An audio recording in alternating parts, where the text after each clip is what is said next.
কেমন হলো সুস্মিতার জন্মদিন? কথা ধারাবাহিকের সেটে হলো সেলিব্রেশন। মঙ্গলবার জন্মদিন পড়েছে, তাই অভিনেত্রীর খাওয়ারে রয়েছে নিরামিষের ছোঁয়া। সুস্মিতা জানিয়েছেন তার খাওয়ার তালিকায় সমস্ত পদই নিরামিষ, যা অভিনেত্রীর বড্ড প্রিয়।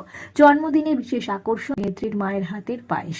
সুস্মিতা জানিয়েছেন মায়ের হাতের পায়েস এদিন প্রতি বছর মাস্ট। জন্মদিনটা তো একটু বেশি স্পেশাল, তাই এদিন অত ডায়েটের কথা ভাবি না, বেশ ভালোবেসেই জমিয়ে খাওয়া দাওয়া করি। কথা ধারাবাহিকের সেটে জন্মদিনের সেলিব্রেশন হয়েছে। সহ অভিনেতা অভিনেত্রীরা জন্মদিনের আয়োজন করেছেন অভিনেত্রীর জন্য। এসেছে সেটে একটি বিশেষ কেক। অভিনেতা সাহেব ভট্টাচার্য সকাল সকাল একটি সুন্দর ছবি শেয়ার করেছেন দুজনের। তার সঙ্গে তিনি লিখেছেন, হ্যাপি বার্থডে সুস্মিতা, নতুন উচ্চতা, নতুন জার্নি আর একটা সুন্দর জীবন।